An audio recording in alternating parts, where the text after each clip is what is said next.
딸이 제 손등을 때리며 말했습니다. 아버지 주제에 뭘 안다고요?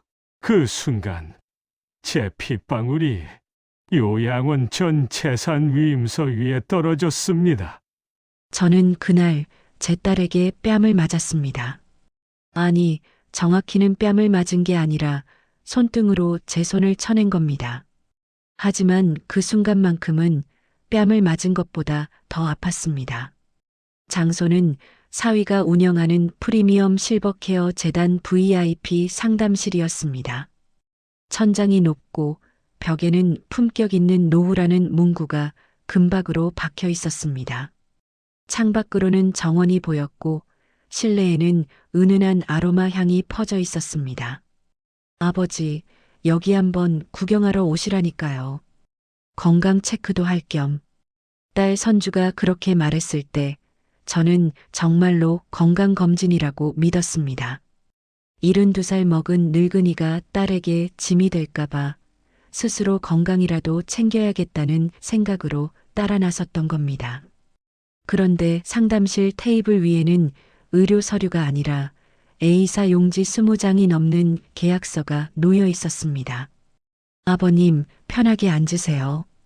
사위 정우석이 그 특유의 부드러운 목소리로 말했습니다. 언론 인터뷰에서 늘 보던 효도하는 사위 이미지 그대로였습니다. 이게 뭐냐?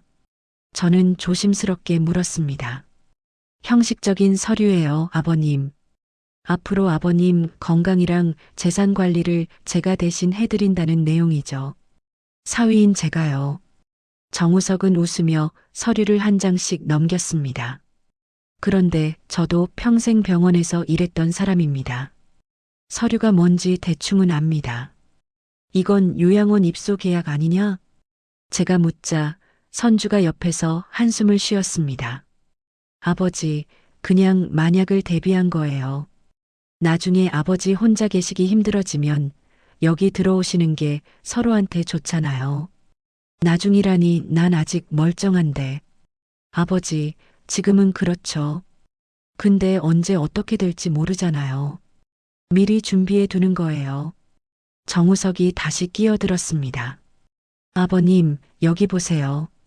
이 조항은 재산관리 위임에 관한 건데요. 아버님이 가지고 계신 연금이랑 혹시 모를 부동산 같은 거 있으시면 제가 정리해서 입소 비용으로 쓸 수 있게 해드리는 거예요. 저는 그 순간 가슴이 철렁했습니다. 서류를 자세히 들여다봤습니다. 제 시력이 나빠서 글자가 잘 안 보였지만 핵심은 보였습니다. 전 재산 위임 동의, 입소비 및 의료비 자동이체 동의, 보증인 본인 김태서. 잠깐만, 이거 보증도 내가 서는 거냐? 형식이에요, 아버님. 어차피 나중에 정산되는 거고요. 아니, 그게 아니라 이 계약서대로면 내가 가진 게 다 여기로 넘어가는 거 아니냐? 정우석의 표정이 미세하게 굳었습니다. 하지만 곧 다시 웃으며 말했습니다. 아버님, 복잡하게 생각 안 하셔도 돼요. 그냥 여기 사인만 하시면 오늘 입소 할인도 적용되고 저희가 알아서 다 처리해 드립니다. 선주야. 저는 딸을 봤습니다. 이건 좀 더 생각해 보면 안 되겠니? 아버지가 이해를 못하겠구나. 그 순간 선주가 테이블을 손바닥으로 탁 쳤습니다.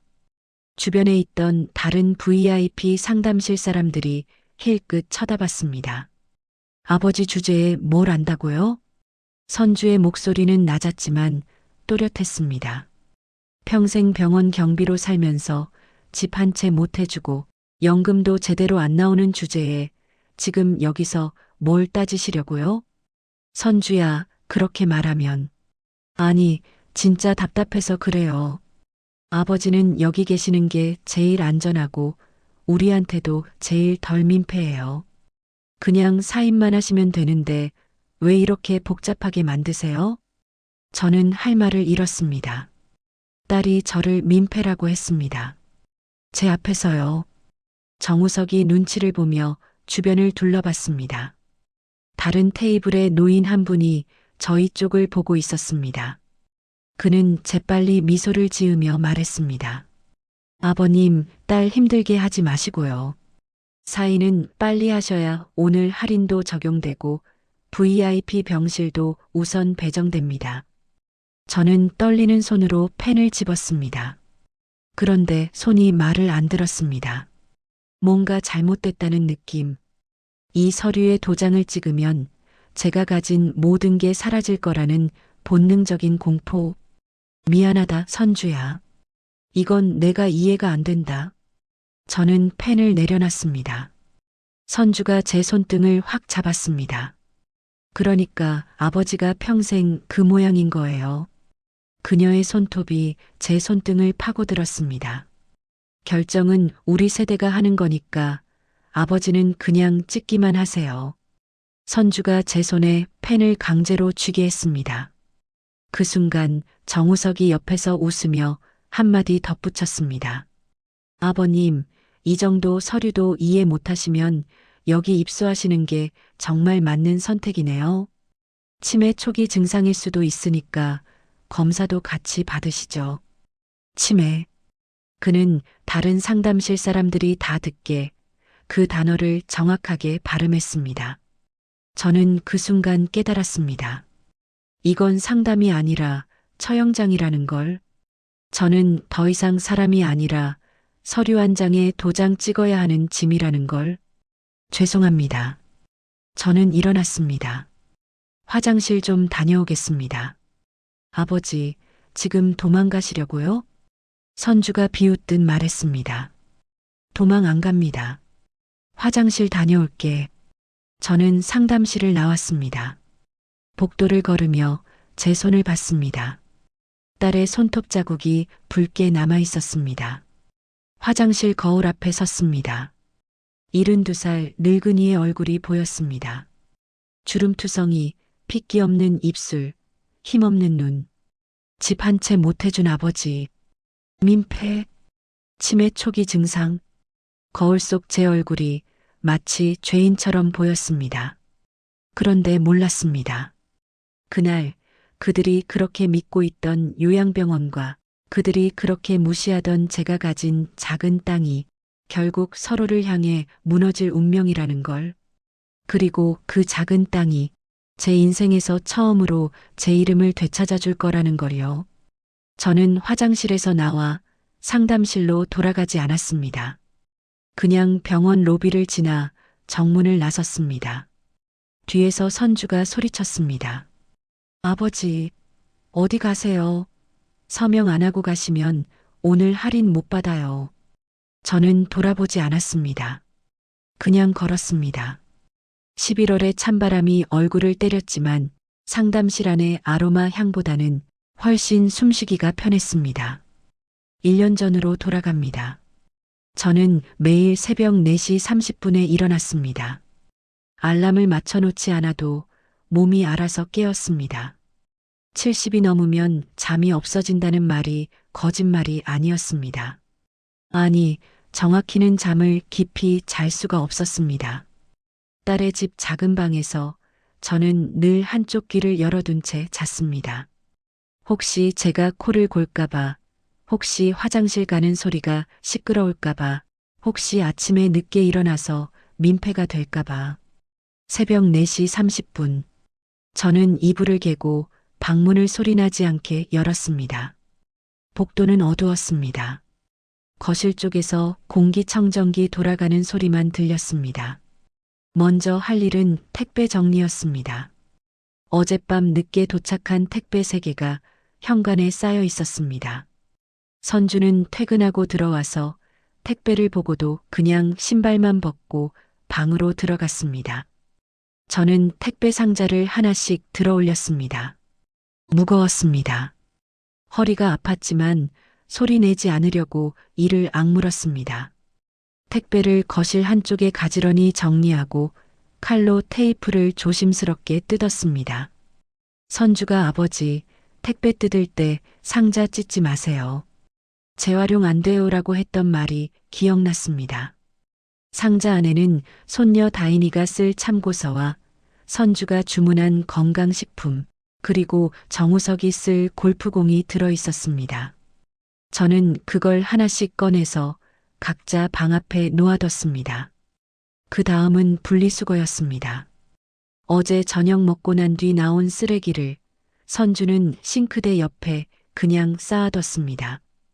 페트병, 플라스틱 용기, 비닐, 음식물. 저는 고무장갑을 끼고 하나씩 분류했습니다. 페트병은 라벨을 떼고 물로 헹구고 찌그러뜨려서 뚜껑과 함께 묶었습니다. 플라스틱은 깨끗이 씻어서 말렸습니다. 음식물은 물기를 짜서 전용 봉투에 담았습니다. 선주가 아버지, 분리수거 제대로 안 하면 경비 아저씨가 다시 갖다 놓아요. 우리 아파트 1등급 유지해야 한다고요라고 했던 말도 기억났습니다. 새벽 5시 20분. 저는 쓰레기 봉투를 들고 조심스럽게 현관문을 열었습니다. 복도는 고요했습니다. 다른 집들은 아직 다들 자고 있었습니다. 엘리베이터를 타고 1층으로 내려갔습니다. 분리수거장에 쓰레기를 버리고 올라올 때 경비실 앞을 지나쳤습니다. 경비 아저씨가 저를 보고 고개를 끄덕였습니다. 저도 고개를 숙여 인사했습니다. 그 경비 아저씨는 저보다 1살 어렸습니다. 저 사람도 나처럼 새벽부터 일하는구나. 그렇게 생각하니 괜히 마음이 편해졌습니다. 다시 집으로 돌아와서 저는 손녀 다인이의 도시락을 쌌습니다. 냉장고를 열었습니다. 냉장고 안에는 스티커가 붙어 있었습니다. 아버지용 반찬, 가족용 반찬. 처음 이 스티커를 봤을 때 저는 웃었습니다. 아, 선주가 내 건강을 생각해서 따로 챙겨주는구나. 그런데 며칠 지나고 나서 알았습니다. 아버지용 반찬은 할인 코너에서 산 싸구려 반찬이고 가족용 반찬은 백화점에서 산 비싼 반찬이라는 걸. 저는 아버지용 칸에서 멸치볶음과 김치를 꺼냈습니다. 그리고 가족용 칸에서 계란말이와 소시지를 꺼내서 다인이 도시락에 넣었습니다. 선주가 알면 또 뭐라고 할 겁니다. 아버지, 다인이 반찬은 제가 따로 챙길 거니까 신경 쓰지 마세요. 하지만 저는 할아버지입니다. 손녀 도시락에 할인 코너 반찬만 넣을 수는 없었습니다. 새벽 6시, 저는 커피를 한 잔 탔습니다. 믹스커피였습니다. 선주가 사다 준 개당 100원짜리. 거실 소파에 앉아서 커피를 마시며 창밖을 봤습니다. 아직 어두웠지만 동쪽 하늘이 조금씩 밝아지고 있었습니다. 이 시간이 하루 중 유일하게 제 시간이었습니다. 아무도 깨지 않은 시간, 아무도 저에게 뭐라고 하지 않는 시간. 저는 소파에 앉아 옛날을 생각했습니다. 30년 전 시립병원 경비로 처음 일하던 때, 그때는 비록 월급이 적었지만 제 이름으로 월급을 받았습니다. 김태섭이라는 이름으로요. 아내가 살아있을 때는 저녁마다 함께 TV를 보며 웃었습니다. 선주가 대학에 합격했을 때는 제가 직접 등록금을 냈습니다. 그때는 제가 아버지였습니다. 그런데 지금은 뭘까요?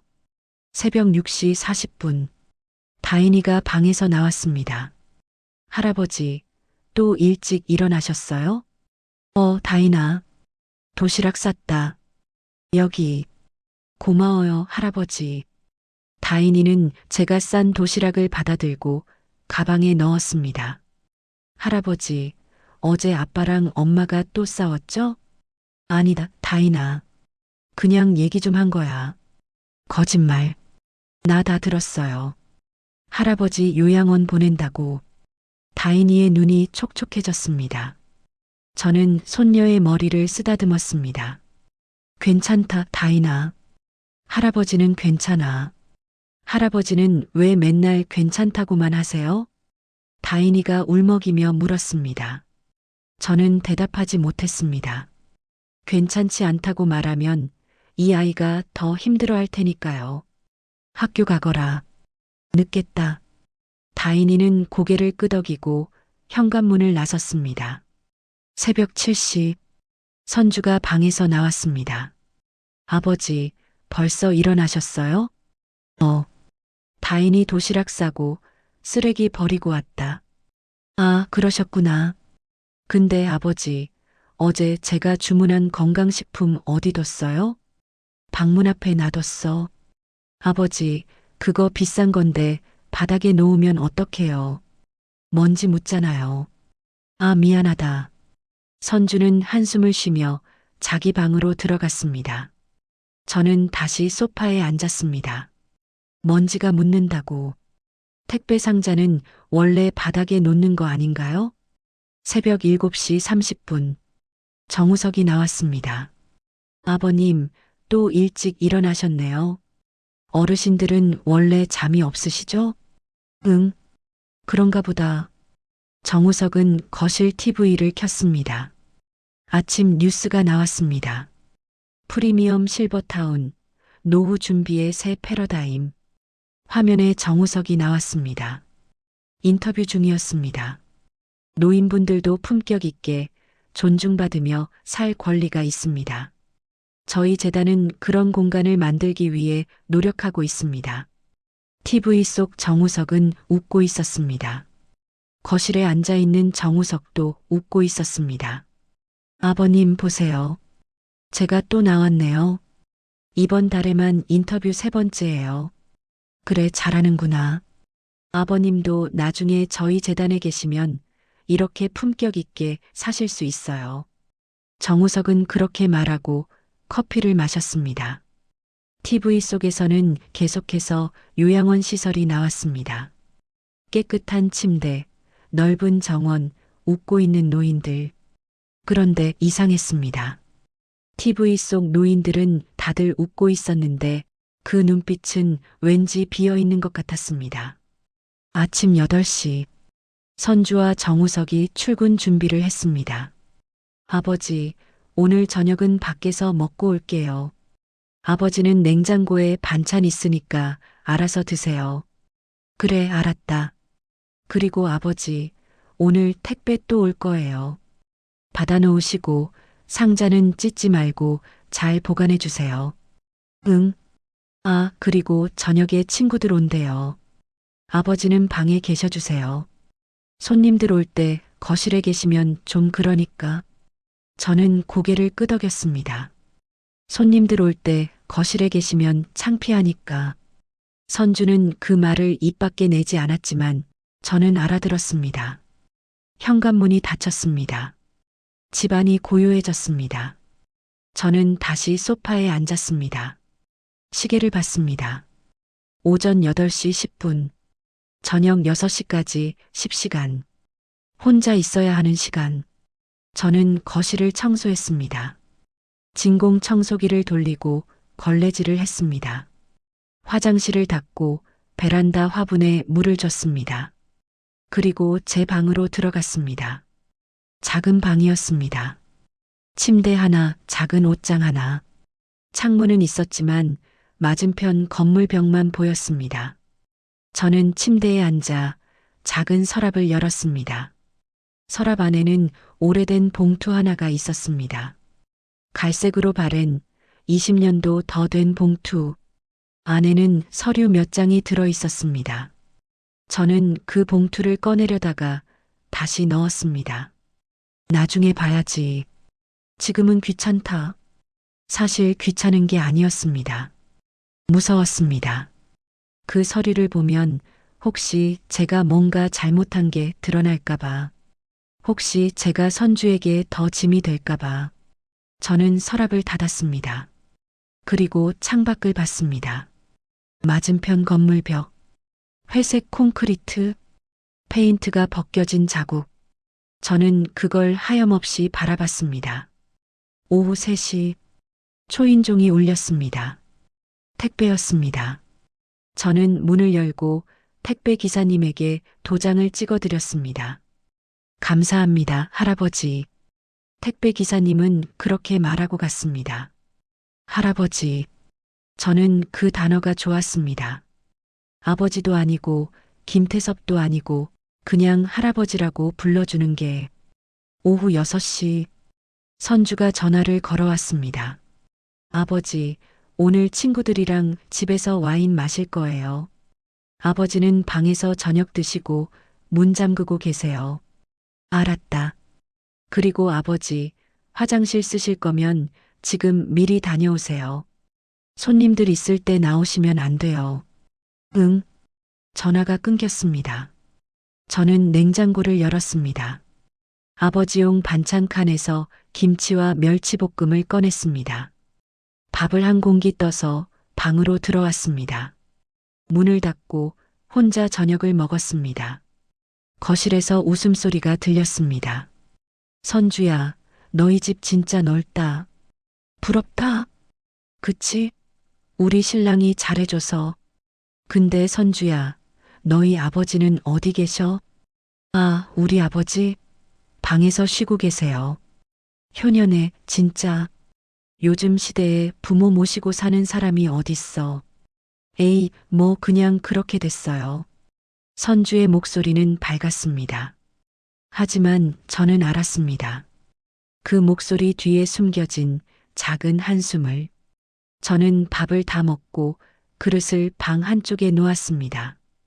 그리고 다시 서랍을 열었습니다. 오래된 봉투. 저는 이번에는 그걸 꺼냈습니다. 봉투를 열고 서류를 꺼냈습니다. 첫 번째 서류, 토지 매매 계약서. 두 번째 서류, 주식 투자 확인증. 세 번째 서류, 퇴직금 정산 내역서.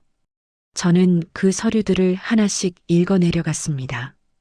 글자가 잘 안 보였습니다. 하지만 몇 개 단어는 보였습니다.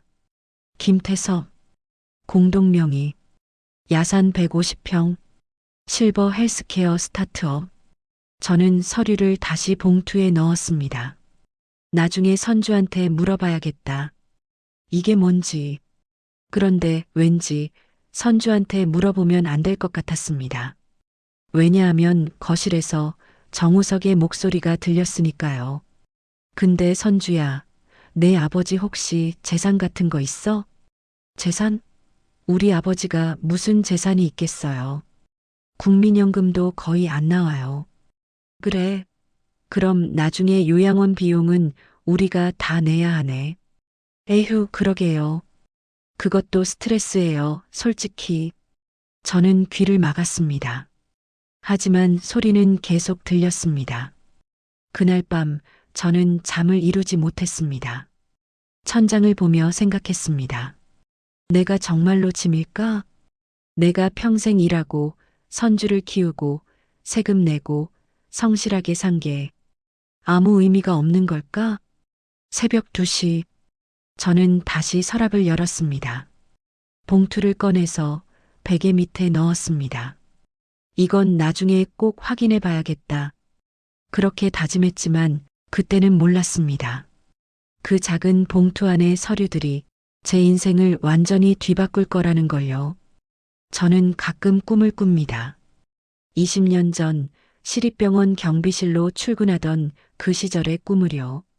그때 저는 52살이었습니다. 아내는 아직 살아 있었고 선주는 대학교 3학년이었습니다. 매일 아침 7시 저는 파란색 경비 유니폼을 입고 병원 정문에 섰습니다. 안녕하세요. 수고하세요. 사람들은 저를 그렇게 스쳐 지나갔습니다. 의사, 간호사, 환자, 보호자. 저는 그들 모두에게 고개를 숙여 인사했습니다. 그게 제 일이었으니까요. 어느 날 밤이었습니다. 야간 근무 중이었습니다. 병원 뒤편 의료 폐기물 보관소에서 이상한 소리가 들렸습니다. 트럭 소리. 저는 손전등을 들고 그쪽으로 갔습니다. 어둠 속에서 두 사람이 의료 폐기물 상자를 트럭에 싣고 있었습니다. 거기 뭐 하십니까? 제가 소리치자 그들이 깜짝 놀라 저를 봤습니다. 한 명은 병원 총무과 직원이었습니다. 다른 한 명은 모르는 사람이었습니다. 아, 김경비님. 그냥 폐기물 처리하는 중입니다. 이 시간에요? 폐기물 업체는 오전에 오는 거 아닙니까? 아, 그게 급한 게 있어서요. 그런데 이상했습니다. 의료 폐기물 상자에 붙어 있어야 할 스티커가 없었습니다. 정식 처리 업체 로고도 없었습니다. 잠깐만요. 이거 불법 아닙니까? 제가 한 걸음 다가서자 총무과 직원이 제 앞을 막아섰습니다. 김경비님, 이거 보신 거 없던 걸로 해주세요. 무슨 소리입니까? 이건 명백히 김경비님 따님 대학생이죠? 등록금 비싸던데. 제 가슴이 철렁했습니다. 뭐라고요? 그냥 모른 척 해주시면 우리도 모른 척 하죠. 딸 걱정은 안 하셔도 되게. 저는 그 순간 선택의 기로에 섰습니다. 신고를 해야 하는가? 아니면 모른 척 해야 하는가? 저는 결국 뒤돌아섰습니다. 경비실로 돌아와서 떨리는 손으로 인스턴트 커피를 탔습니다. 내가 뭘 한 거지? 내가 방금 불법을 묵인한 거야? 그날 밤 저는 잠을 한숨도 못 잤습니다. 다음 날 저는 후배 박형규를 만났습니다. 형규는 저보다 3살 어렸지만 저보다 똑똑했습니다. 대학도 나왔고 원래 병원 행정팀에서 일하다가 야간 경비로 내려온 사람이었습니다. 형님, 어제 무슨 일 있었어요? 얼굴이 안 좋으시네. 저는 형규에게 어젯밤 일을 조심스럽게 말했습니다. 형규는 심각한 표정으로 고개를 끄덕였습니다. 형님, 그거 내부 고발해야 해요. 하지만 선주 등록금이. 형님, 그래도 이건 아니잖아요. 의료 폐기물 불법 처리는 환경 오염이고 감염 위험도 있어요. 나도 안다, 형규야. 근데 난 딸밖에 없어. 형규는 한숨을 쉬었습니다. 형님, 제가 아는 시민단체 있어요. 거기 익명으로 제보해 드릴까요? 아니다. 그냥 내가 조용히 살게. 형규는 안타까운 표정으로 저를 봤습니다. 형님, 언젠가 후회하실 거예요. 그 말이 맞았습니다. 한 달 뒤 병원에서 제게 말했습니다. 김태섭 경비님, 다음 달부터 야간 근무만 하시면 됩니다. 주간은 3사람 뽑았어요. 야간 근무만 하면 월급이 줄어들었습니다. 저는 항의할 수 없었습니다. 왜냐하면 저는 이미 그들의 약점을 쥐고 있었으니까요. 아니, 정확히는 그들이 제 약점을 쥐고 있었으니까요. 5년 뒤 저는 정년퇴직을 했습니다. 퇴직금은 2,800만 원이었습니다. 30년 일한 대가치고는 초라했습니다. 퇴직식 날 병원장이 말했습니다. 김태섭 경비님, 그동안 수고 많으셨습니다. 성실하게 근무해 주셔서 감사합니다. 성실. 그 단어가 비웃는 것처럼 들렸습니다. 저는 성실했습니까? 아니면 그냥 겁이 많았던 걸까요? 퇴직 후 저는 집에서 멍하니 TV를 봤습니다. 아내는 이미 암으로 세상을 떠난 뒤였습니다. 선주는 결혼해서 분가했습니다. 저는 혼자였습니다. 그때 한 통의 전화가 왔습니다. 김태섭 경비님이십니까? 예, 그런데요. 저는 실버 헬스케어 솔루션이라는 스타트업에서 일하는 사람입니다. 병원에서 연락처를 받았어요. 무슨 일이신지요? 저희가 요양건강관리 앱을 개발하고 있는데요. 소액 투자자를 모집하고 있습니다. 병원 퇴직하신 분들께 우선 기회를 드리고 있어요. 저는 처음에 거절하려 했습니다. 투자라는 건 저 같은 사람이 할 게 아니라고 생각했으니까요. 하지만 그 직원이 말했습니다. 김태섭님, 앞으로 한국은 초고령 사회가 됩니다. 노인분들을 위한 서비스가 돈이 됩니다. 지금 500만 원만 투자하시면 나중에 몇 배가 될 수도 있어요. 500만 원이요. 제 퇴직금 2,800만 원 중에서 500만 원. 저는 고민했습니다. 그리고 결국 투자했습니다. 왜 그랬을까요? 아마도 제가 처음으로 내 노후를 생각했기 때문일 겁니다. 선주에게 짐이 되고 싶지 않았으니까요. 투자 서류에 사인하는 날 저는 형규를 만났습니다. 형규는 이미 병원을 그만두고 노인 인권 관련 시민단체에서 일하고 있었습니다. 형님, 요즘 어떻게 지내세요? 응, 뭐 그냥 그렇지. 형님, 퇴직금 받으셨죠? 조심하세요. 요즘 퇴직자들 노린 투자 사기 많아요. 아니야, 나는 제대로 된 데 투자했어. 형규는 의심스러운 표정으로 저를 봤습니다. 어디요? 실버 헬스케어 솔루션이라고 요양 서비스 하는데. 형규의 표정이 밝아졌습니다. 아, 거기요? 거기 괜찮아요. 제가 아는 후배가 거기서 일해요. 형님, 잘하셨네요. 그 말을 듣고 저는 안심했습니다. 하지만 그때는 몰랐습니다. 그 작은 투자가 20년 뒤 제 인생을 바꿀 거라는 거요. 투자하고 한 달 뒤 또 다른 일이 있었습니다. 제가 젊을 때 함께 일했던 친구 최두식이 저를 찾아왔습니다. 두식이는 저처럼 병원 경비였지만 저보다 먼저 퇴직했습니다. 태서봐, 나 시골에 땅 하나 샀는데 너도 같이 살래? 땅? 무슨 땅? 경기도 외곽의 야산이야. 150평 정도. 개당 평당 5만 원밖에 안 해. 둘이서 반반 나눠 사면 한 사람당 375만 원이야.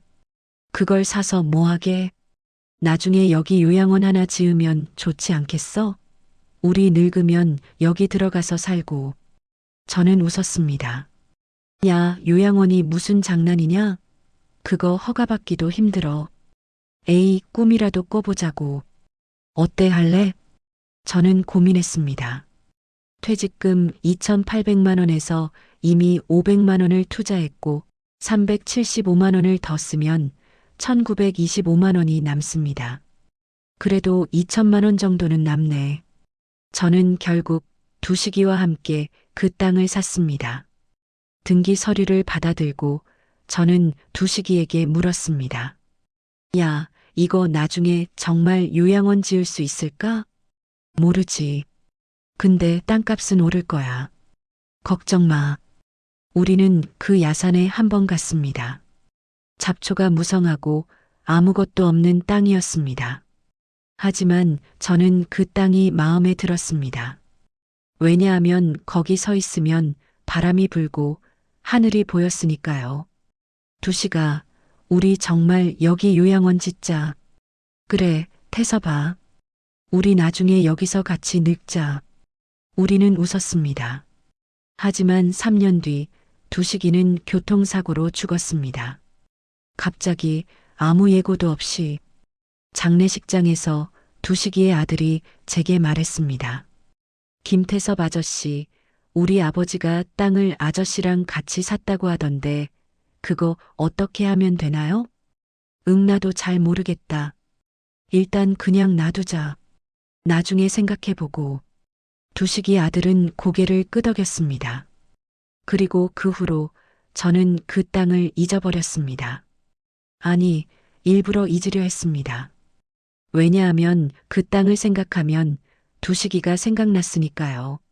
10년이 흘렀습니다. 저는 선준의 집으로 들어갔습니다. 아내도 없고 혼자 살기 힘들다는 이유로. 선준은 처음에는 반대했습니다. 아버지, 우리 집 좁아요. 그리고 우석이가 싫어할 수도 있어요. 그래, 그럼 나 혼자 살게. 아니, 그게 아니라 에휴, 알았어요. 들어오세요. 저는 선준의 집 작은 방으로 들어갔습니다. 그때 가져온 짐 중에 오래된 갈색 봉투가 있었습니다. 그 안에는 2가지가 들어 있었습니다. 실버 헬스케어 솔루션 투자 확인증, 그리고 두식이와 함께 산 야산 토지 등기 서류. 저는 그 봉투를 서랍 깊숙이 넣어두었습니다. 나중에 정리해야지. 하지만 나중은 오지 않았습니다. 저는 너무 바쁘게 살았습니다. 아니, 너무 작아지며 살았습니다. 선주와 정우석 눈치를 보며 짐이 되지 않기 위해 살았습니다. 그러다 보니 제 과거도 제가 가진 것도 모두 잊어버렸습니다. 그런데 어느 날 새벽에 쓰레기를 버리러 나갔다가 분리수거장에서 이상한 서류를 받습니다. 정우석의 사무실 서류가 파쇄되지 않고 그대로 버려져 있었습니다. 호기심에 주어서 읽어봤습니다. 프리미엄 실버타운 개발 계획안. 예정부지 경기도 XX시 XX동 산 473번지. 산 473번지. 그 숫자가 낯이 익었습니다. 저는 급히 집으로 돌아와 서랍을 뒤졌습니다. 오래된 갈색 봉투를 꺼냈습니다. 토지 등기 서류를 펼쳤습니다.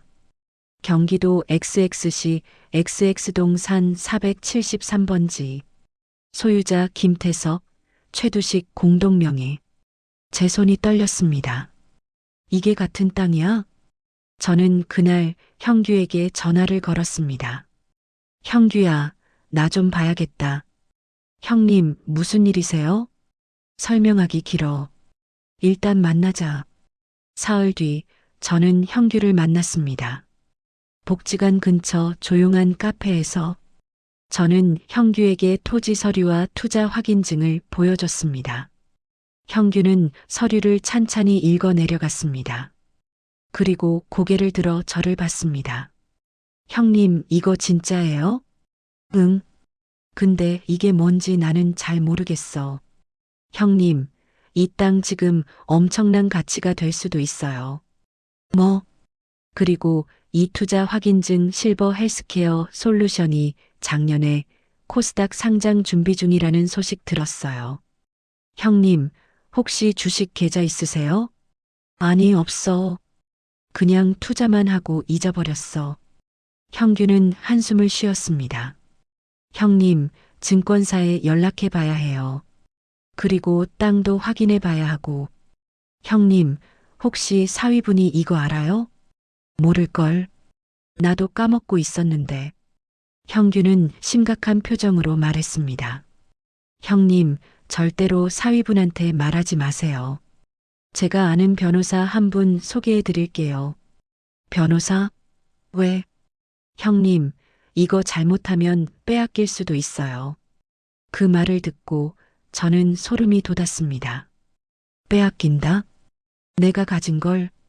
저는 그날 밤 잠을 이루지 못했습니다. 갈색 봉투를 베개 밑에 넣고 천장을 보며 생각했습니다. 내가 뭔가를 가지고 있었구나. 나는 아무것도 없는 줄 알았는데. 그런데 왜일까요? 기쁘지가 않았습니다. 오히려 무서웠습니다. 왜냐하면 알았으니까요. 선주와 정우석이 이걸 알게 되면 절대로 가만히 있지 않을 거라는 걸요.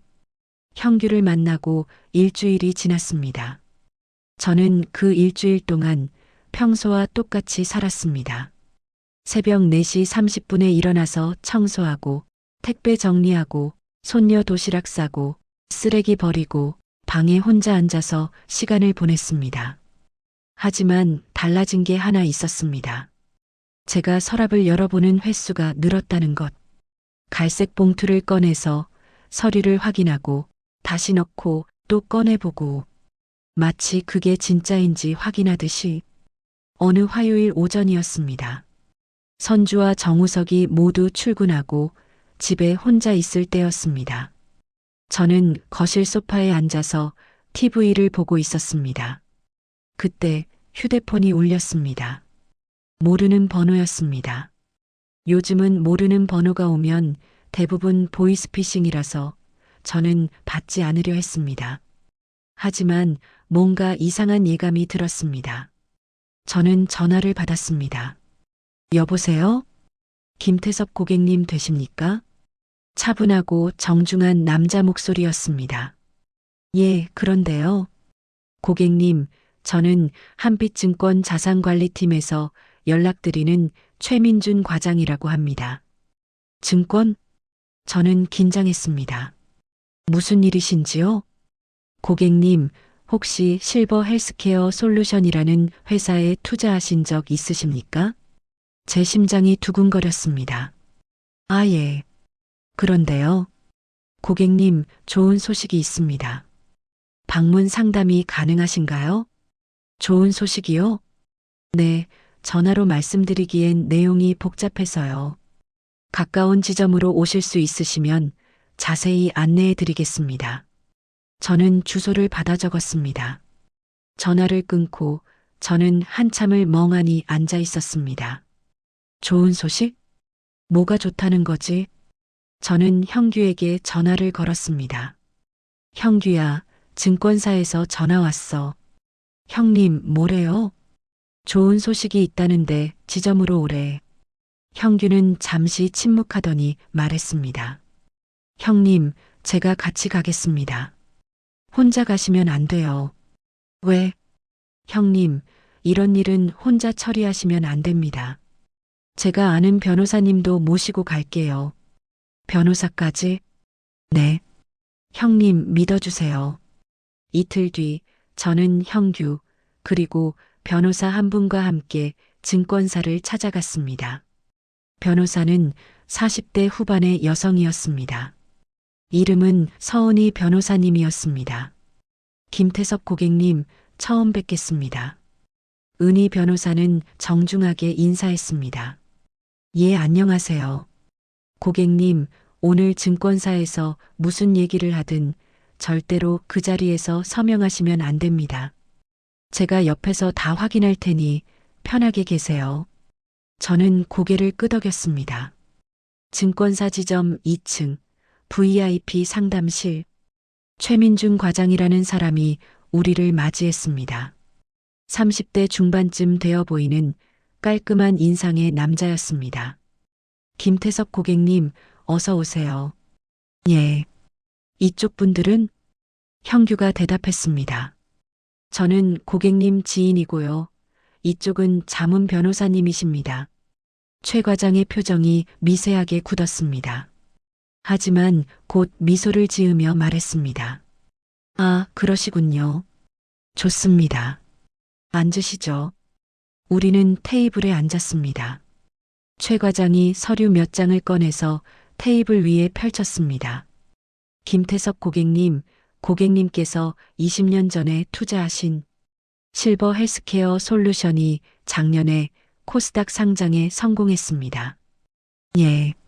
당시 고객님께서 투자하신 금액이 500만 원이셨죠? 맞습니다. 최 과장이 모니터를 저쪽으로 돌렸습니다. 화면에는 그래프와 숫자들이 가득했습니다. 고객님, 현재 그 주식의 평가액은? 그는 잠시 멈췄습니다. 마치 드라마틱한 효과를 주려는 듯이 48억 2천만 원입니다. 저는 숨이 막혔습니다. 뭐라고요? 48억 2천만 원입니다, 고객님. 형규가 옆에서 제 손을 꽉 잡았습니다. 은희 변호사는 침착하게 서류를 확인했습니다. 저는 아무 말도 할 수가 없었습니다. 48억? 제가요? 고객님, 그런데 한 가지 문제가 있습니다. 최 과장의 표정이 진지해졌습니다. 고객님 명의로 된 증권 계좌가 없으세요. 그래서 지금까지 배당금도 주식도 모두 휴면 상태로 저희 회사에 보관되어 있었습니다. 그럼 어떻게 해야 합니까? 계좌를 새로 개설하시고 명의를 정리하시면 됩니다. 그런데 최 과장이 또 다른 서류를 꺼냈습니다. 고객님, 6개월 전에 누군가 고객님 명의로 위임장을 들고 오셨더라고요. 위임장이요? 네. 주식을 처분하겠다는 위임장이었습니다. 다행히 인감증명이 일치하지 않아서 저희가 무효 처리했습니다만 은희 변호사가 끼어들었습니다. 그 위임장에 누구 이름이 적혀 있었습니까? 최 과장이 서류를 확인했습니다. 정우석이라는 분이셨습니다. 고객님과 무슨 관계이신지요? 저는 입이 바짝 말랐습니다. 제 사위입니다. 최 과장과 은희 변호사가 눈을 마주쳤습니다. 형규가 제 어깨를 두드렸습니다. 형님, 괜찮아요. 다행히 무효 처리됐으니까. 하지만 저는 괜찮지 않았습니다. 정우석이 이미 알고 있었다는 것, 그리고 제 몰래 제 주식을 처분하려 했다는 것. 고객님, 그리고 한 가지 더 연락드릴 게 있습니다. 최 과장이 다른 명함 한 장을 꺼냈습니다. 고객님께서 소유하고 계신 토지 관련해서 개발회사 쪽에서도 연락이 왔습니다. 토지요? 네. 경기도 XX시 야산 150평. 고객님과 최두식님 공동 명의로 되어 있는 땅 말입니다. 저는 다시 한번 숨이 막혔습니다.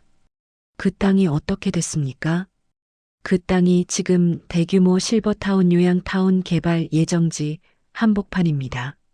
보상 협상 대상이고요. 은희 변호사가 물었습니다. 보상액은 얼마 정도입니까? 최 과장이 계산기를 두드렸습니다.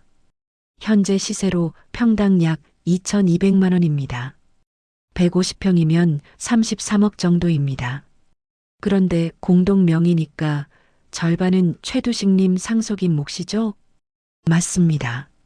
그래서 김태섭 고객님 몫은 약 16억 5천만 원 정도 됩니다. 저는 의자 등받이에 몸을 기댔습니다.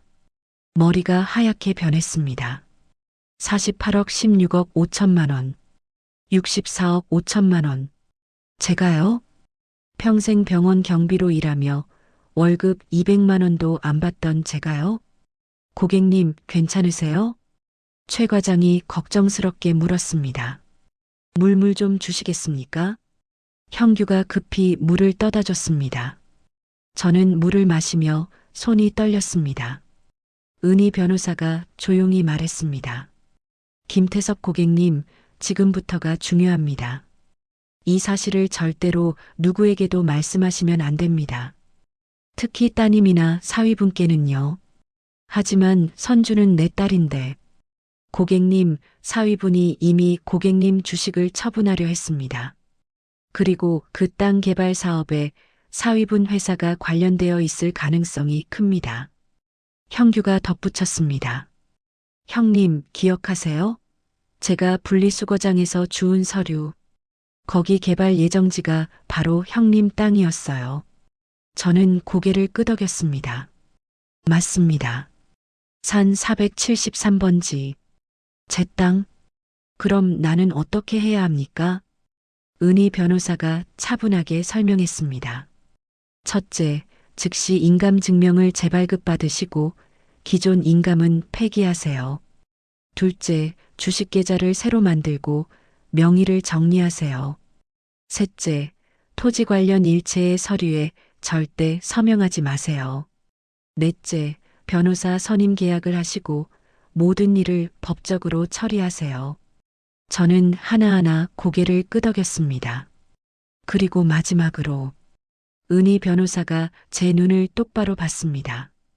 지금 사시는 집에서 나오실 준비를 하세요. 집에서 나온다고요? 네. 사위분이 이 사실을 알게 되면 고객님을 가만두지 않을 겁니다. 요양원 강제 입소, 치매 진단, 금치산자 선고 방법은 많습니다. 형규가 제 손을 잡았습니다. 형님, 제가 도와드릴게요. 일단 저희 복지관 근처에 원룸 하나 구해드릴게요. 저는 창밖을 봤습니다. 11월 하늘이 흐렸습니다. 나는 도망쳐야 하는구나. 내 딸에게서. 그날 밤 저는 선준의 집으로 돌아왔습니다. 평소처럼 저녁 준비를 하고 평소처럼 조용히 방에 들어갔습니다. 하지만 모든 게 달라 보였습니다. 저녁 식탁에서 정우석이 TV를 보며 말했습니다. 아, 이번에 우리 재단 개발하는 실버타운 부지 거의 다 정리됐대요. 선주가 물었습니다. 다 정리됐어요? 땅 주인들 다 동의했어요? 거의 다요. 딱 한 곳만 좀 애매한데 옛날 사람 명의로 되어 있어서 연락이 안 되네요. 누구요? 김태섭이라는 사람인데 혹시 아버님이랑 동명이인 아닐까? 정우석이 웃으며 말했습니다. 선주도 웃었습니다. 에이, 설마요. 우리 아버지가 무슨 땅이 있겠어요. 저는 숟가락을 든 채로 굳었습니다. 정우석이 저를 봤습니다. 아버님, 혹시 옛날에 땅 사신 적 있으세요? 아니, 없어. 그렇죠. 아버님이 무슨 땅을 사셨겠어요. 정우석은 다시 TV를 봤습니다. 저는 밥을 더 이상 먹을 수가 없었습니다. 그날 밤 제 방에서 저는 갈색 봉투를 꺼냈습니다. 토지 서류, 투자 확인증, 그리고 은희 변호사가 준 명함. 저는 명함을 손에 쥐고 한참을 생각했습니다. 나는 이제 어떻게 살아야 하지? 64억? 그 돈은 제 인생에서 상상도 할 수 없는 금액이었습니다. 하지만 그 돈 때문에 저는 이제 제 딸을 믿을 수 없게 됐습니다. 창밖을 봤습니다. 맞은편 건물의 불빛들이 하나둘 꺼져갔습니다. 저는 조용히 중얼거렸습니다.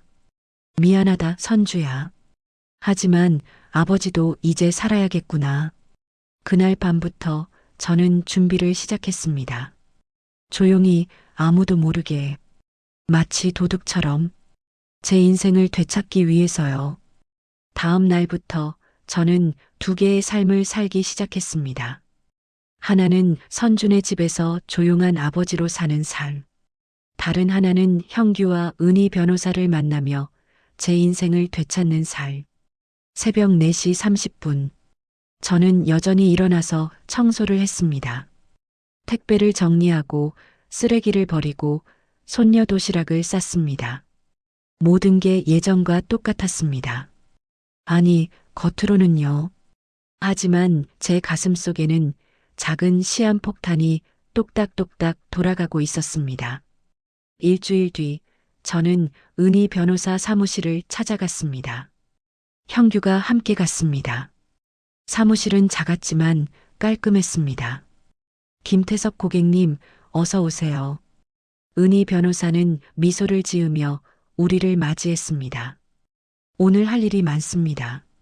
천천히 하나씩 해결하시죠. 그녀는 서류 뭉치를 꺼냈습니다. 첫째, 인감증명 재발급 완료하셨죠? 예. 저는 새로 만든 인감 도장을 꺼냈습니다. 좋습니다. 이제 이 도장은 절대로 집에 두지 마세요. 형규님께 맡기시거나 은행 금고에 보관하세요. 알겠습니다. 둘째, 증권 계좌 개설 완료했습니다. 은희 변호사가 통장 하나를 건넸습니다. 이 계좌로 주식이 이전될 겁니다. 며칠 안에 48억이 들어올 거예요. 48억. 그 숫자를 들을 때마다 저는 여전히 실감이 나지 않았습니다. 셋째, 토지 관련입니다. 은희 변호사의 표정이 심각해졌습니다. 고객님, 사위분 회사가 운영하는 프리미엄 실버케어 재단이 바로 그 땅의 개발 사업 주체입니다. 그럼 정우석이 처음부터 알고 있었단 말입니까? 그럴 가능성이 큽니다. 그리고 고객님을 요양원에 입소시키려 했던 것도 땅 문제와 연결되어 있을 수 있어요. 형규가 덧붙였습니다. 형님, 요양원 입소 계약서 기억하세요? 거기 재산 위임 조항이 있었잖아요. 맞아, 그랬지. 은희 변호사가 설명을 이었습니다. 만약 고객님이 요양원에 입소하시고 치매나 거동 불편 판정을 받으시면 법적으로 피성년 후견인이 될 수 있어요. 그러면 사위분이 후견인이 되어서 고객님 재산을 마음대로 처분할 수 있습니다. 저는 소름이 돋았습니다. 그럼 나를 가두려고 했던 거군요. 네. 합법적으로요. 침묵이 흘렀습니다.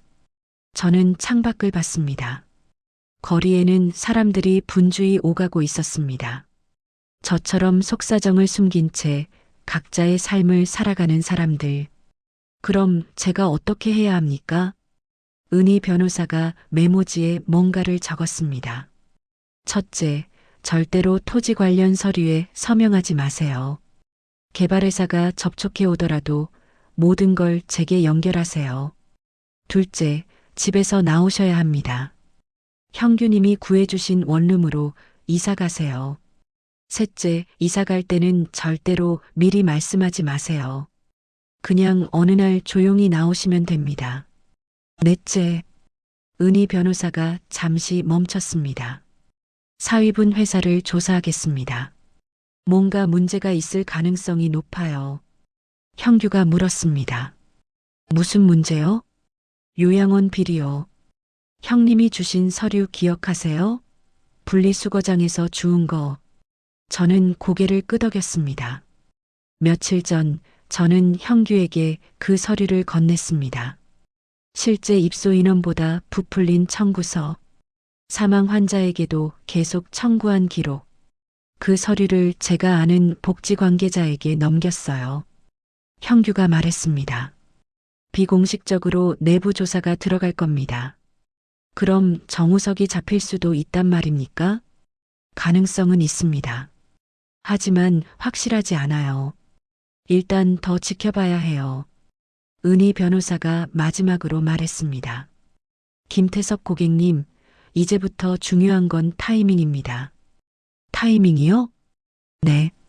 너무 일찍 나오시면 사위분이 고객님을 찾아서 압박할 겁니다.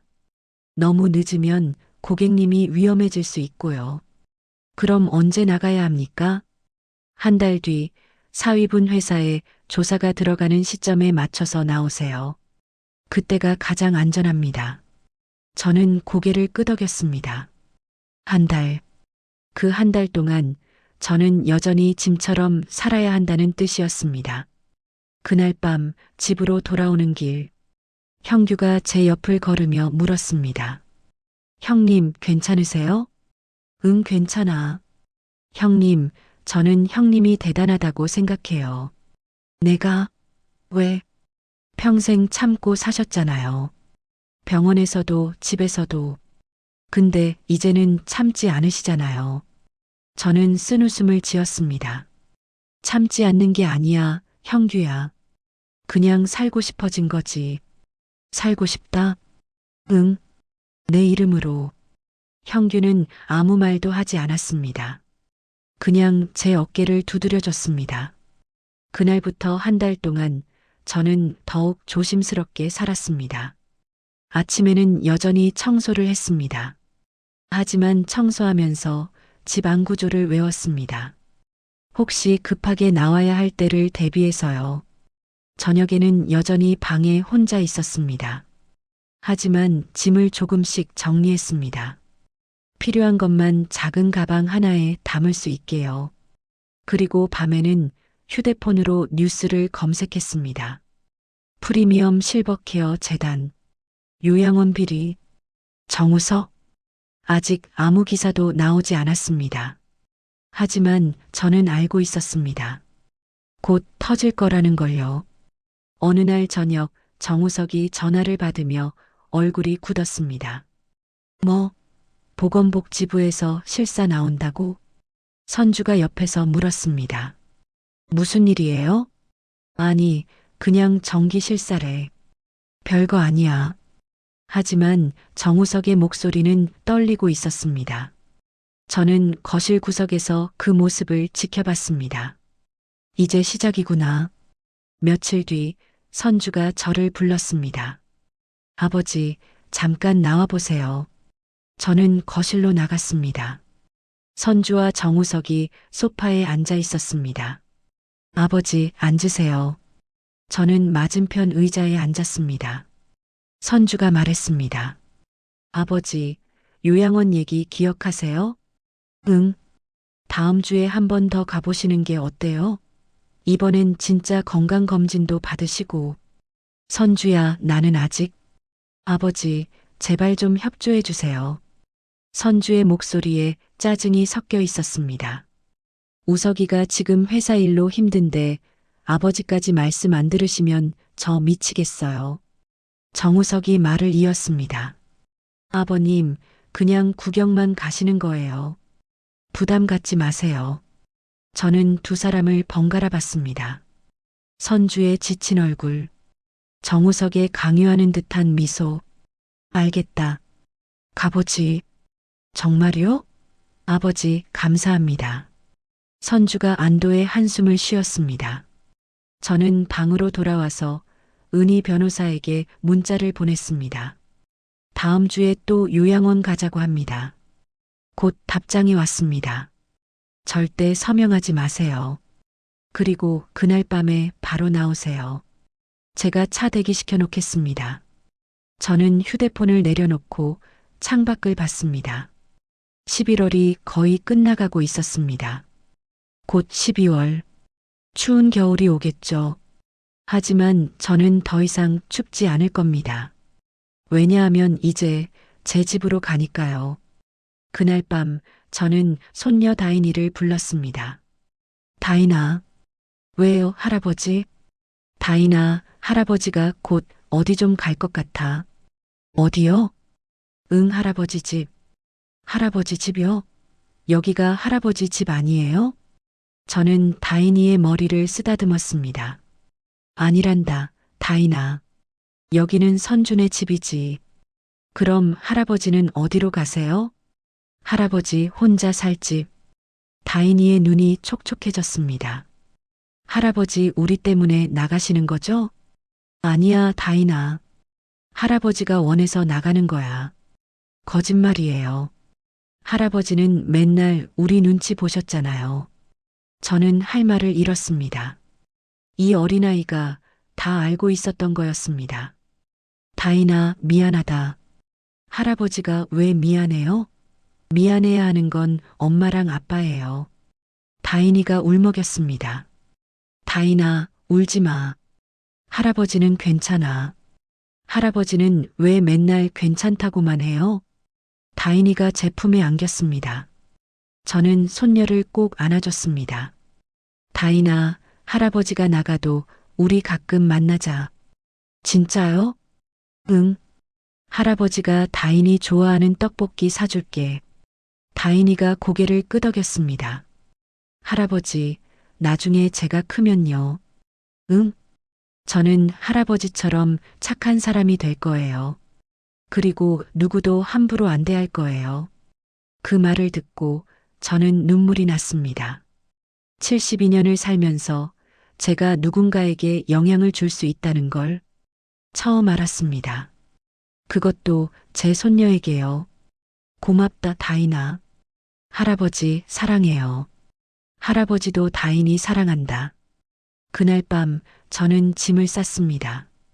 작은 가방 하나, 옷 몇 벌, 세면도구, 중요한 서류들, 그리고 갈색 봉투, 20년 동안 잊고 있던 제 인생이 담긴 봉투. 저는 가방을 침대 밑에 숨겨뒀습니다. 그리고 마지막으로 방을 둘러봤습니다. 작은 방, 창문 너머로 보이는 회색 벽. 1년 넘게 살았던 이 방. 이제 안녕이구나. 저는 불을 끄고 누웠습니다. 천장을 보며 생각했습니다. 다음 주면 나는 자유로워진다. 아니, 자유가 아니라 내 인생을 되찾는 거다. 그렇게 생각하니 가슴이 두근거렸습니다. 72살에 처음 느껴보는 설렘. 마치 젊은 시절로 돌아간 것 같았습니다. 아니, 젊었을 때도 이런 설렘은 없었습니다. 왜냐하면 그때는 늘 누군가를 위해 살았으니까요. 아내를 위해, 딸을 위해, 생계를 위해. 하지만 이제는 다릅니다. 이제부터는 김태섭을 위해 살 겁니다. 그날 밤 저는 오랜만에 깊이 잠들었습니다. 악몽도 없이요. 다음 주 화요일 저녁이었습니다. 저는 평소처럼 방에 앉아서 TV를 보고 있었습니다. 8시 뉴스 시간. 아나운서의 차분한 목소리가 들렸습니다. 다음 소식입니다. 프리미엄을 표방하며 고액의 입소비를 받아온 한 요양재단이 실제로는 환자를 방치하고 허위로 의료비를 청구한 정황이 포착되어 논란이 일고 있습니다.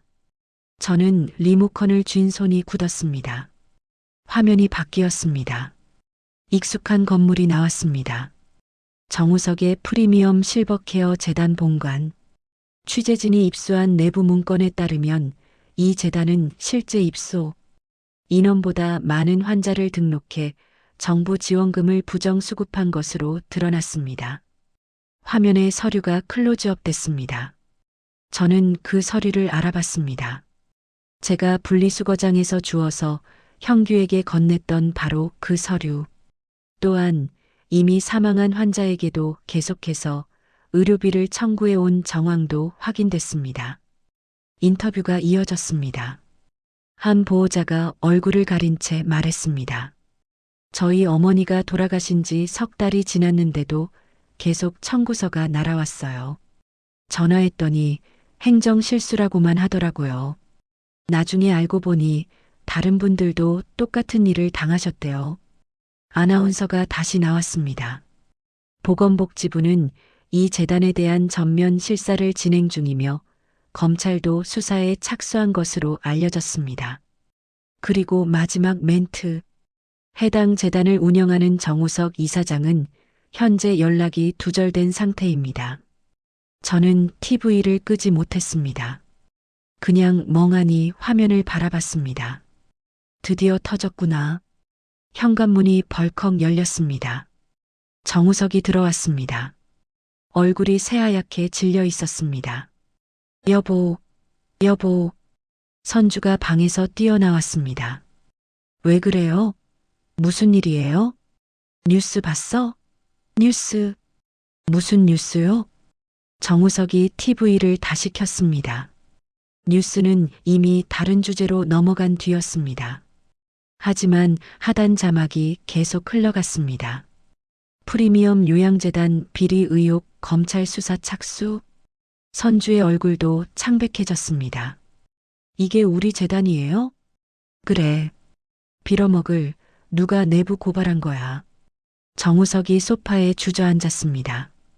휴대폰이 쉴 새 없이 울렸습니다. 기자, 병원 관계자, 투자자, 변호사. 정우석은 전화를 받지 않았습니다. 그냥 휴대폰을 소파 쿠션 밑에 던져버렸습니다. 우서가 진짜예요? 뉴스에서 하는 말이 진짜예요? 선주가 떨리는 목소리로 물었습니다. 아니야. 과장된 거야. 그냥 행정 실수 몇 개 있었던 건데 언론이 부풀린 거야. 행정 실수가 검찰 수사까지 가요? 야, 지금 나한테 따지는 거야? 너도 병원 행정팀장이면서 이런 일이 어떻게 돌아가는지 모르냐고. 정우석이 소리쳤습니다. 선주가 뒤로 물러섰습니다. 저는 거실 구석에서 그 광경을 지켜봤습니다. 정우석이 저를 봤습니다. 아버님, 뭐 보고 계세요? 방에 들어가 계세요. 아, 알았다. 저는 방으로 들어왔습니다. 문을 닫았지만 밖에서 들리는 소리가 다 들렸습니다. 여보, 우리 어떻게 해요? 일단 변호사 선임하고 씨발. 이런 타이밍에. 무슨 타이밍이요? 실버타운 개발건. 그거 토지 지분 정리가 안 끝났어. 지분이요? 응. 땅 절반이 옛날 사람 명의로 묶여 있어서 인허가가 안 나. 그거 풀려면 시간이 필요한데 지금 이 난리가 나면. 정우석의 목소리가 점점 작아졌습니다. 저는 침대에 앉아서 가슴이 두근거렸습니다. 땅 절반이 옛날 사람 명의. 그게 저였습니다. 김태섭. 정우석은 아직도 그게 저인 줄 모르고 있었습니다. 저는 휴대폰을 꺼내서 은희 변호사에게 문자를 보냈습니다. 뉴스 나왔습니다. 곧 답장이 왔습니다. 알고 있습니다. 계획대로 내일 새벽에 나오세요. 새벽 4시에 차 대기시켜 놓겠습니다. 저는 문자를 지우고 휴대폰을 주머니에 넣었습니다. 그리고 침대 밑에서 미리 싸둔 가방을 꺼냈습니다. 마지막으로 확인했습니다. 옷, 세면도구, 서류, 갈색 봉투 다 있었습니다. 저는 가방을 다시 침대 밑에 밀어넣고 불을 껐습니다. 그날 밤은 길었습니다. 밖에서는 계속 선주와 정우석이 싸우는 소리가 들렸습니다. 당신 진짜 비리 저지른 거 아니에요? 아니라니까. 그냥 서류상 실수야.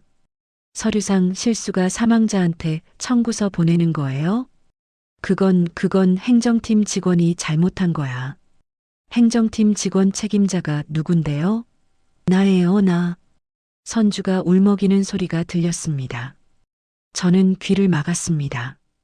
더 이상 듣고 싶지 않았습니다. 자정이 넘어서야 집안이 조용해졌습니다. 저는 시계를 봤습니다. 새벽 12시 30분. 3시간 30분 뒤면 저는 이 집을 나갑니다. 영영요. 새벽 3시 50분. 알람 없이 저는 눈을 떴습니다. 몸이 알아서 깬 겁니다. 저는 조용히 일어나서 옷을 갈아입었습니다. 침대 밑에서 가방을 꺼냈습니다. 그리고 방 안을 마지막으로 둘러봤습니다. 작은 방. 1년 넘게 살았던 이 방. 안녕. 저는 불을 끄고 방문을 조심스럽게 열었습니다. 복도는 어두웠습니다. 선주 방에서 코 고는 소리가 들렸습니다. 다인이 방 앞을 지나쳤습니다. 문틈으로 빛이 새어나왔습니다. 다인이가 아직 자지 않은 모양이었습니다. 저는 잠시 멈칫했습니다. 다인이한테 인사라도 하고 갈까? 하지만 그러면 다인이가 울 겁니다. 그리고 선주와 정우석이 깰 겁니다. 저는 고개를 저었습니다. 나중에 만나면 되지. 현관으로 갔습니다. 신발을 신었습니다. 평소에 신던 낡은 운동화. 문 손잡이를 잡았습니다. 그때였습니다.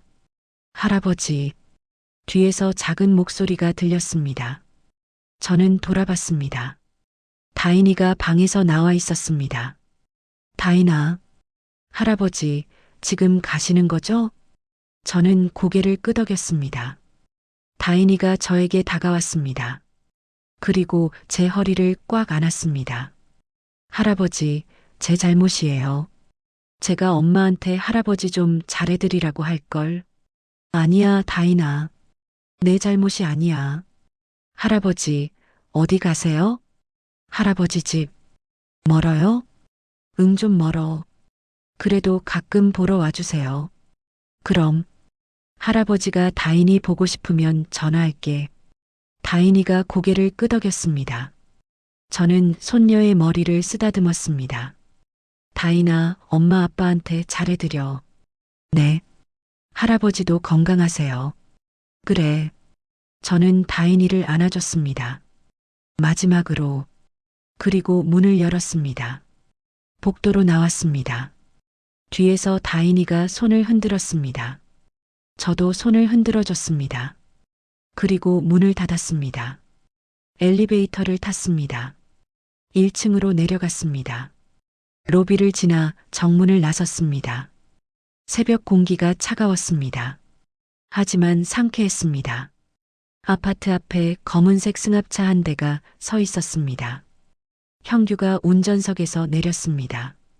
형님, 오셨어요? 응. 짐은 그거 하나예요? 응. 이거면 충분해. 형규가 제 가방을 받아서 뒷좌석에 실었습니다. 저는 조수석에 탔습니다. 차가 출발했습니다. 저는 뒤를 돌아봤습니다. 아파트 건물이 점점 멀어졌습니다. 14층, 선준의 집 창문에 불이 켜졌습니다. 아마 다인이가 선주를 깨웠나 봅니다. 하지만 저는 이미 멀리 왔습니다. 형님, 괜찮으세요? 형규가 물었습니다. 응, 괜찮아. 후회 안 하세요? 후회? 네. 딸 집에서 나오는 거요. 저는 잠시 생각했습니다. 후회할까요? 아니요. 전혀요. 아내 형규야. 나는 이제 자유야. 형규가 웃었습니다. 형님, 멋있으세요. 차는 한강을 건넜습니다. 새벽 4시 30분. 도시는 아직 잠들어 있었습니다. 하지만 저는 이제 막 깨어났습니다. 72년 만에요. 30분 뒤 차는 한 빌라 앞에 멈췄습니다. 형님, 여기에요. 제가 구해드린 원룸. 저는 차에서 내렸습니다. 3층짜리 빌라. 낡았지만 깨끗해 보였습니다. 형규가 제 가방을 들고 계단을 올라갔습니다. 2층, 201호. 문을 열었습니다. 작은 방이었습니다. 침대, 책상, 옷장, 작은 부엌. 하지만 창문이 컸습니다. 창문 너머로 강이 보였습니다. 형님, 어때요? 좋아. 정말 좋아. 저는 창가에 섰습니다. 동쪽 하늘이 밝아오고 있었습니다. 해가 뜨고 있었습니다. 새로운 하루, 새로운 시작. 형규야. 네, 형님. 고맙다. 별 말씀을요. 형님이 잘 사시는 거 보는 게 제 소원이에요. 저는 형규의 어깨를 두드렸습니다. 그날 아침 저는 제 집에서 처음으로 커피를 탔습니다. 믹스커피가 아니라 원두커피. 형규가 사다 준 거였습니다. 커피를 들고 창가에 앉았습니다. 강을 바라봤습니다. 사람들이 조깅하고 자전거를 타고 있었습니다. 평범한 아침 풍경. 하지만 저에게는 처음 보는 풍경이었습니다. 왜냐하면 저는 지금까지 창밖을 바라볼 여유가 없었으니까요. 그날 오후 휴대폰이 울렸습니다. 선주였습니다. 저는 받지 않았습니다. 계속 전화가 왔습니다. 10통, 20통, 30통. 저는 그냥 휴대폰을 무음으로 바꿨습니다. 문자가 왔습니다. 아버지, 어디 가셨어요? 연락 좀 해요. 걱정돼요. 걱정? 진짜 걱정일까요? 아니면 제가 가진 걸 알아서 찾으려는 걸까요? 저는 문자를 읽지 않았습니다. 그냥 휴대폰을 서랍에 넣어뒀습니다. 그날 저녁 뉴스, 프리미엄 실버케어 재단 관련 뉴스가 톱으로 나왔습니다. 검찰은 오늘 프리미엄 실버케어 재단 본사를 압수수색했습니다. 화면에 검찰 수사관들이 상자를 들고 나오는 모습이 나왔습니다. 압수된 자료에는 허위 입소 기록, 부정 청구 내역, 그리고 건설 비리 관련 문건이 포함된 것으로 알려졌습니다. 건설 비리. 저는 귀를 기울였습니다. 특히 재단이 추진 중인 실버타운 개발 사업에서 토지 매입 과정에 불법 대리인 위임, 허위 서류 작성 등의 의혹이 제기됐습니다. 화면에 정우석의 사진이 떴습니다. 정우석 이사장은 현재 소환 조사를 앞두고 있으며 출국 금지 조치가 내려진 상태입니다. 저는 TV를 껐습니다. 그리고 창밖을 봤습니다. 해가 지고 있었습니다. 하지만 저는 더 이상 어둠이 무섭지 않았습니다. 왜냐하면 이제 제가 불을 켤 수 있으니까요. 제 집에서요. 그날 밤 저는 제 이름으로 된 침대에서 잤습니다. 제 이름으로 계약한 집에서요. 아무도 저를 깨우지 않았습니다.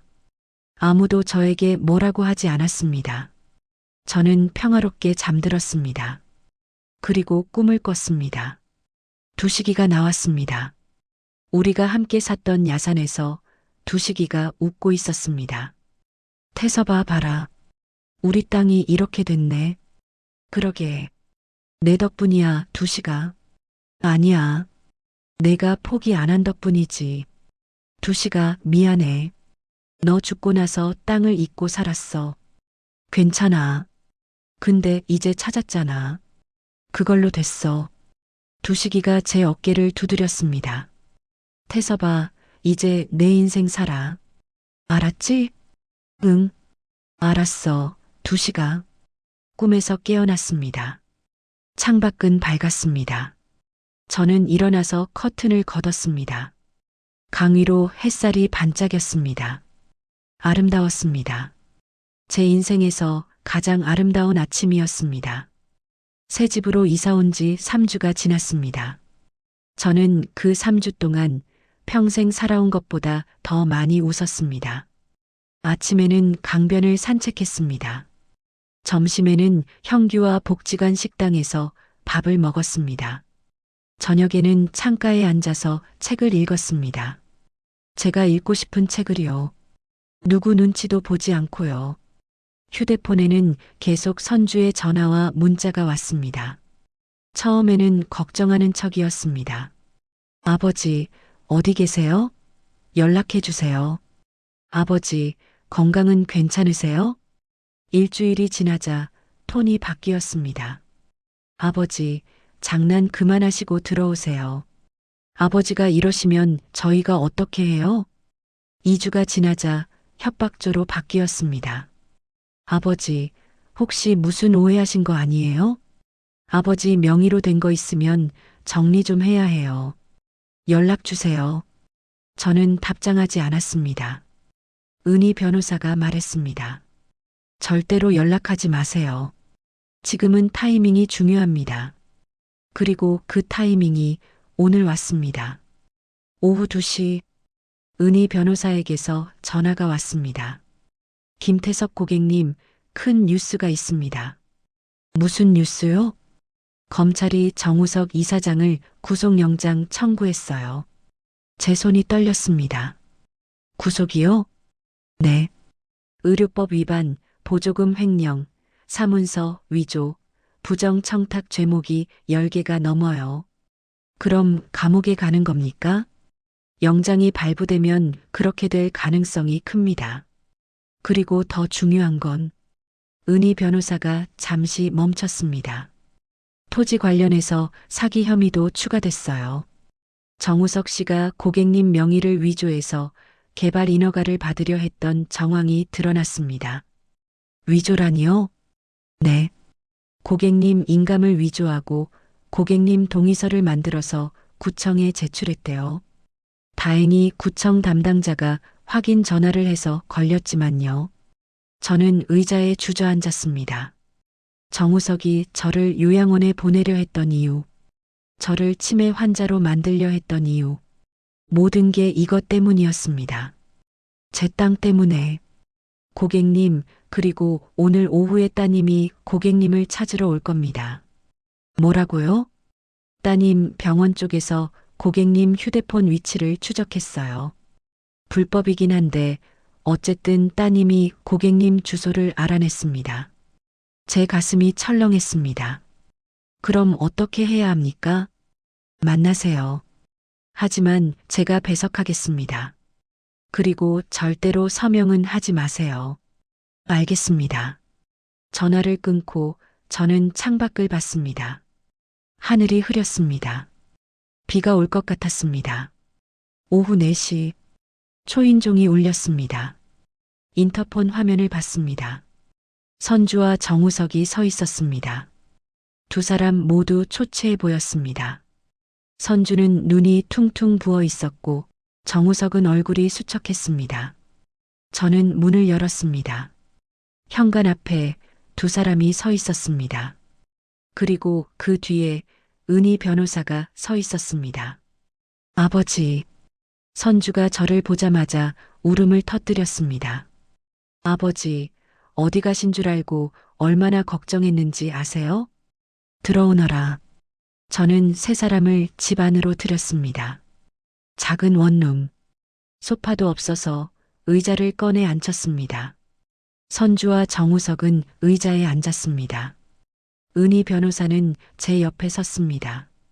아버지, 여기가 어디예요? 이런 데서 혼자 사시면 어떡해요? 선주가 주위를 둘러보며 말했습니다.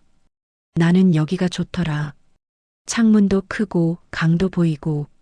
아버지, 장난치지 마시고 집으로 돌아가요. 제발이요. 선주야, 나는 이제 안 돌아간다. 왜요? 제가 잘못했어요? 제가 뭘 잘못했는데요? 선주의 목소리가 높아졌습니다. 은희 변호사가 조용히 말했습니다. 김선주님, 진정하시고 얘기하시죠. 선주가 은희 변호사를 봤습니다. 당신은 누구세요? 저는 김태석 고객님의 법률 대리인 서은희 변호사입니다. 변호사요? 아버지, 왜 갑자기 변호사를 끼고 이러세요? 정우석이 끼어들었습니다. 아버님, 혹시 우리가 뭔가 오해하신 거 아닙니까? 오해? 저는 정우석을 똑바로 봤습니다. 오해가 아니야, 우석아. 나는 다 알아. 정우석의 얼굴이 굳었습니다. 뭘 아신다는 거죠?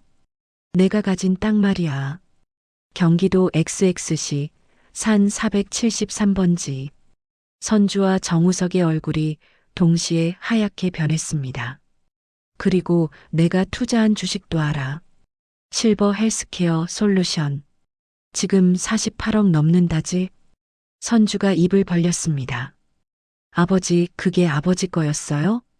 응. 20년 전에 내가 투자한 거야. 정우석이 급히 말했습니다. 아버님, 그럼 더 좋잖아요. 그거 제가 잘 관리해 드릴게요. 저 이쪽 전문가잖아요. 너한테 맡기면 내 돈이 다 사라지겠지? 아버님, 그게 무슨... 은희 변호사가 서류를 꺼냈습니다. 정우석 씨 6개월 전에 증권사에 김태석 고객님 명의 위임장 제출하신 거 기억하시죠? 정우석이 말을 잃었습니다. 그리고 토지 관련해서 인감위조, 허위 동의서 작성하신 것도 알고 계시죠? 그건 오해예요. 오해가 아니에요. 검찰이 이미 증거 확보했습니다. 선주가 정우석을 봤습니다. 우석아, 이게 무슨 소리예요? 정우석은 대답하지 못했습니다. 그냥 고개를 떨구고 있었습니다. 선주가 저를 봤습니다. 아버지, 그럼 아버지가 그렇게 돈이 많으신 거예요? 많진 않아. 그냥 내가 살 만큼. 얼마나요? 저는 대답하지 않았습니다. 은희 변호사가 대신 말했습니다. 주식과 토지 합쳐서 약 64억 정도 됩니다. 선주가 의자에서 미끄러지듯 바닥에 주저앉았습니다. 64억이요? 우리 아버지가요? 정우석도 바닥에 무릎을 꿇었습니다. 아버님, 죄송합니다. 제가 미쳤었습니다. 저는 두 사람을 내려다봤습니다. 불과 한 달 전 요양원 VIP 라운지에서 저를 내려다보던 그들이었습니다. 아버지 주제에 뭘 안다고요? 그 말을 하던 선주. 이 정도 서류도 이해 못하시면 여기 입수하시는 게 맞는 선택이네요. 그 말을 하던 정우석. 이제 그들이 바닥에 무릎을 꿇고 있었습니다. 아버님, 제발 이번 한 번만 도와주세요. 정우석이 애원했습니다. 지금 제 회사가 무너지면 선주도 다인이도 다 끝나요. 그건 내 문제야, 우석아. 아버님, 제발이요. 아버님, 땅 지분만 동의해 주시면 개발이 진행되고 제 회사도 살아날 수 있어요. 그래서 제발 서명 좀 해주세요. 제발이요. 정우석이 이마를 바닥에 찧었습니다. 선주도 무릎으로 기어와서 제 다리를 붙잡았습니다. 아버지, 제가 잘못했어요. 제가 아버지한테 너무 심했어요. 인정할게요. 선주야. 아버지, 우리랑 같이 살아요. 집은 아버지 명의로 할게요. 저희가 모실게요. 이번엔 진짜로요. 선주가 울먹였습니다. 아버지, 제발이요. 다인이 생각해서라도요. 다인이 아빠가 감옥 가면 다인이는 어떻게 해요? 저는 선주를 내려다봤습니다. 제 딸. 제가 30년 동안 월급 200만 원으로 키운 딸. 대학 등록금을 내느라 빚을 졌던 딸. 결혼식 때 제가 단독 주례비를 아껴서 하객 식사를 푸짐하게 했던 딸. 그 딸이 지금 바닥에 무릎 꿇고 울고 있었습니다. 마음이 아팠을까요? 아니요. 이상하게도 아프지 않았습니다. 왜냐하면 저는 깨달았으니까요. 이 눈물이 저를 위한 눈물이 아니라는 걸요. 선주야, 내 기억나니? 네. 내가 나한테 했던 말. 아버지 주제에 뭘 안다고요? 라고 했지. 선주의 얼굴이 창백해졌습니다. 아버지, 그건 제가 정신없어서. 그리고 너희가 나를 요양원에 보내려고 할 때 나는 정말로 무서웠어. 아버지, 요양원이 무서운 게 아니라 너희가 무서웠어. 내 딸과 사위가. 선주가 고개를 떨궜습니다. 정우석이 다시 말했습니다. 아버님, 그럼 뭘 어떻게 하면 되죠? 뭘 하면 용서해 주실 건데요? 용서? 저는 정우석을 봤습니다. 우석아, 너는 나한테 용서를 구할 자격이 없어. 아버님, 너는 나를 치매 환자로 만들려고 했어. 요양원에 가둬서 내 재산을 빼앗으려고 했지. 정우석은 대답하지 못했습니다. 은희 변호사가 서류를 꺼냈습니다. 정우석 씨, 이거 보세요. 그녀가 서류를 바닥에 펼쳤습니다. 정우석의 얼굴이 더욱 창백해졌습니다. 이건 위조된 인감 증명이고요. 이건 허위 동의서예요. 전부 정우석 씨가 만든 거죠. 저 조건 검찰이 이미 다 확보했어요. 증거인멸도 불가능합니다. 정우석이 완전히 무너졌습니다. 두 손으로 얼굴을 감싸고 흐느꼈습니다. 선주가 저를 올려다봤습니다. 아버지, 그럼 우리 어떻게 하면 돼요? 뭘 하면 되는데요? 선주야. 저는 딸을 똑바로 봤습니다. 너도 언젠가 늙을 거다. 네. 그때 내 딸이 너한테 엄마 주제에 뭘 안다고요? 라고 하지 않기를. 제 목소리가 떨렸습니다. 진심으로 바란다. 선주가 울음을 터뜨렸습니다. 아버지 미안해요. 정말 미안해요. 하지만 저는 더 이상 듣고 싶지 않았습니다. 이제 나가라. 둘 다. 아버지, 나가. 다시는 나를 찾지 마라. 은희 변호사가 두 사람을 일으켰습니다. 나가시죠.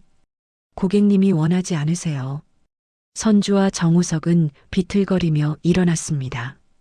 문 앞에서 선주가 마지막으로 돌아봤습니다. 아버지 정말 다시는 못 봐요? 저는 대답하지 않았습니다. 그냥 창밖을 봤습니다. 문이 닫혔습니다. 복도에서 선주가 우는 소리가 들렸습니다. 그 소리가 점점 멀어졌습니다. 저는 의자에 앉았습니다. 은희 변호사가 제 어깨를 두드렸습니다. 고객님 잘하셨어요. 그런가요? 네. 이제 고객님 인생 사세요. 저는 고개를 끄덕였습니다. 창밖을 봤습니다.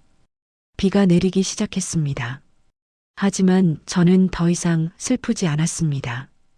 왜냐하면 알았으니까요. 이 비가 그치고 나면 맑은 하늘이 올 거라는 걸요. 그날 밤 저는 혼자 저녁을 먹었습니다. 냉장고에서 꺼낸 반찬으로요. 아버지용도 가족용도 아닌 그냥 제가 먹고 싶은 반찬으로요. 맛있었습니다. 평생 먹어본 것 중 가장 맛있었습니다. 왜냐하면 이건 제가 제 돈으로 산 거니까요. 제가 선택한 거니까요. 밥을 다 먹고 설거지를 했습니다. 그리고 창가에 앉아서 강을 바라봤습니다. 빗속에서도 강은 흐르고 있었습니다. 멈추지 않고요. 저처럼요.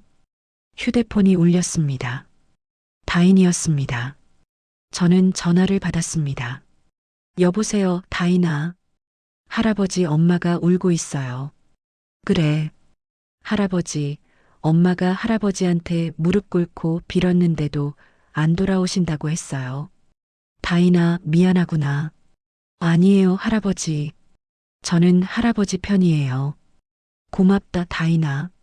할아버지, 제가 크면 꼭 찾아뵐게요. 그때까지 건강하세요. 그래, 다인아. 너도 건강해라. 전화를 끊고 저는 눈물을 닦았습니다. 72살에 처음으로 행복해서 흘리는 눈물이었습니다. 그날 밤 저는 제 침대에서 제 이불을 덮고 제 집에서 잤습니다. 그리고 꿈을 꿨습니다. 아내가 나왔습니다. 여보, 잘했어요. 당신은 내가 잘했다고 생각해? 그럼요. 이제 당신 인생 사세요. 응. 이제부터 그렇게 살게. 아내가 웃었습니다. 그리고 사라졌습니다. 꿈에서 깨어났을 때 햇살이 창문으로 들어오고 있었습니다. 비가 그쳤습니다. 새로운 날이 시작됐습니다. 제 인생의 진짜 첫날이요. 2년이 흘렀습니다. 지금 저는 강변 산책로를 걷고 있습니다. 오전 9시. 손에는 따뜻한 아메리카노 한 잔. 발걸음은 천천히 하지만 가볍게. 김태섭 어르신, 안녕하세요. 조깅하던 젊은 청년이 저에게 인사했습니다. 안녕하세요. 저는 웃으며 손을 흔들었습니다. 이 동네에 산 지 2년. 이제 저를 아는 사람들이 꽤 많아졌습니다. 김태섭 할아버지. 혼자 사시는데도 항상 밝으신 분. 복지관에서 글쓰기 강좌 들으시는 분. 사람들이 저를 그렇게 기억합니다. 좋았습니다. 평생 누구의 아버지, 누구 남편으로만 불리다가 이제는 김태섭으로 불리니까요. 오전 10시 복지관에 도착했습니다. 태섭 형님 오셨어요? 형규가 반갑게 맞아줬습니다. 응, 오늘 글쓰기 수업 있잖아. 아, 맞다. 오늘 형님 차례죠? 발표하시는 거.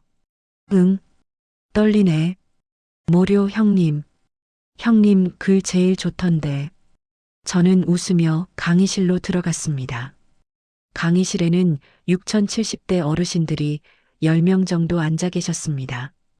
태섭 씨 오셨어요? 오늘 발표 준비 많이 하셨죠? 김은정 선생님이 웃으며 물었습니다. 네, 선생님. 열심히 했습니다. 저는 자리에 앉았습니다. 그리고 가방에서 노트를 꺼냈습니다. 2년 동안 써 내려간 글들. 제 인생 이야기. 병원 경비로 일하던 시절, 아내와 살던 시절, 선주를 키우던 시절, 그리고 선주네 집에서 짐처럼 살던 시절까지 다 적었습니다. 왜냐하면 잊고 싶지 않았으니까요. 아프지만 그것도 제 인생이었으니까요. 자, 오늘은 김태섭 어르신이 그동안 쓰신 글을 발표해 주실 거예요. 모두 박수로 맞이해 주세요. 박수 소리. 저는 일어나서 앞으로 나갔습니다. 노트를 폈습니다. 그리고 천천히 읽기 시작했습니다. 제목은 이제야 제 이름으로 삽니다입니다. 저는 72살까지 제 이름으로 살아본 적이 없었습니다. 항상 누군가의 남편이었고, 누군가의 아버지였고, 누군가의 짐이었습니다. 그런데 2년 전 저는 처음으로 제 이름을 찾았습니다. 김태섭. 그게 제 이름이었습니다. 강의실이 조용해졌습니다. 모두가 제 이야기에 귀 기울이고 있었습니다. 저는 계속 읽었습니다. 요양원에서 모욕당하던 이야기, 딸에게 아버지 주제라는 말을 들었던 이야기, 그리고 제가 가진 땅과 주식을 발견하고 새로운 삶을 시작한 이야기. 글을 다 읽었을 때 강의실은 고요했습니다. 그리고 한 분이 손을 들었습니다. 김태섭 씨, 질문 있어요. 네, 말씀하세요. 따님이랑은 지금 어떻게 지내세요? 저는 잠시 침묵했습니다. 연락은 안 합니다. 아예요? 네. 딸이 가끔 전화하고 문자 보내는데 저는 받지 않습니다. 왜요? 아직은 때가 아닌 것 같아서요. 사실이었습니다. 2년 동안 선주는 계속 연락했습니다. 처음 6개월은 거의 매일, 그 다음 1년은 일주일에 한 번, 지금은 한 달에 한 번 정도. 문자 내용도 바뀌었습니다. 처음에는 아버지, 돌아오세요. 지금은 아버지, 건강하세요. 사랑합니다. 저는 아직 답장하지 않았습니다. 왜냐하면 알았으니까요. 진짜 사과는 시간이 필요하다는 걸요.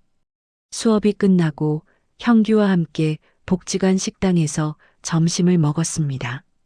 형님, 발표 잘하셨어요. 고맙다, 형규야. 형님, 그런데 정말 선주 씨랑 안 만나실 거예요? 응, 아직은. 다인이는요? 저는 숟가락을 내려놓았습니다. 다인이는 가끔 만나. 정말요? 응. 한 달에 한 번, 이 근처 카페에서. 사실이었습니다.